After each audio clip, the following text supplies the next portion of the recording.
Christine Breffel-Courbon, bonjour. Claude Mekies, bonjour. Bonjour. Bonjour. Une session d'éducation thérapeutique apparaît toujours dans le programme des JNLF. Est-ce que vous pouvez nous en dire un peu plus sur l'évolution de cette éducation thérapeutique, en tout cas les dernières nouveautés qui ont été présentées cette année? Cette année, avec Christine, nous avons souhaité mettre à l'honneur l'apport du numérique dans l'éducation thérapeutique. Et à ce sujet, il y a eu 2 sessions en plénière et il y aura cet après-midi 2 ateliers.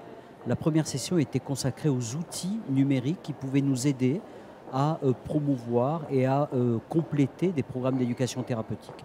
Et nous avons identifié 3 outils numériques que l'on pouvait utiliser. L'application, qu'elle soit sur smartphone ou tablette, les jeux vidéo thérapeutiques ou serious game, et puis le e-learning, qui est quelque chose qui prend pas mal d'ampleur dans les programmes d'éducation thérapeutique.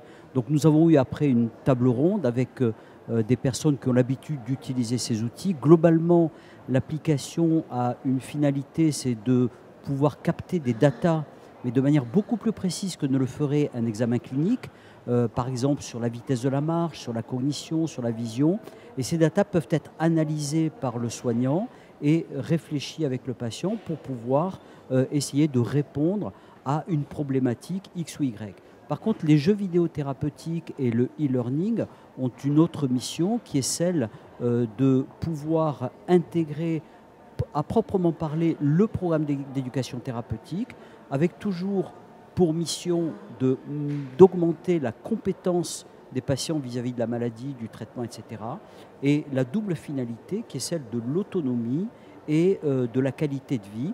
Donc globalement, une session qui a été très riche en échanges, que nous voulons être pluriprofessionnels avec des médecins, des paramédicaux et que nous réitérerons bien évidemment au JNLF 2019.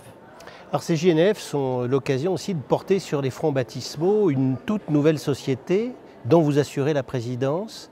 Est-ce que vous nous direz un peu plus, Christine ? Alors oui, bien entendu. Donc effectivement, une nouvelle société qui s'appelle la Société francophone d'éducation thérapeutique en neurologie a vu le jour. En fait, l'idée de cette société francophone d'éducation thérapeutique, c'est de permettre une meilleure visibilité de l'ETP en neurologie. Et puis également, l'idée, c'est d'essayer de rassembler des personnes, à la fois des médecins, des paramédicaux, autour de l'éducation thérapeutique et peut-être pouvoir mutualiser également des outils comme les outils pédagogiques et puis même des programmes et puis surtout partager. Donc pour l'instant, cette société francophone d'éducation thérapeutique en neurologie, elle regroupe 3 grandes pathologies en neurologie où il y a de l'éducation thérapeutique, que sont la sclérose en plaques, la maladie de Parkinson et l'épilepsie. On est tout à fait ouvert et nous espérons que dans l'avenir, d'autres surspécialités viendront se joindre à nous pour faire donc vraiment une grande société francophone. Nous essaierons de diffuser ces informations pour l'adhésion notamment à travers jnlf.fr et je pense qu'il y aura aussi un site de cette société. Absolument, alors c'est une des missions de la société. Nous allons essayer de créer, de développer, de faire vivre surtout un site internet et donc les personnes qui sont impliquées dans l'éducation thérapeutique, nous espérons, viendront adhérer à cette nouvelle société francophone. Merci, propos très engageants.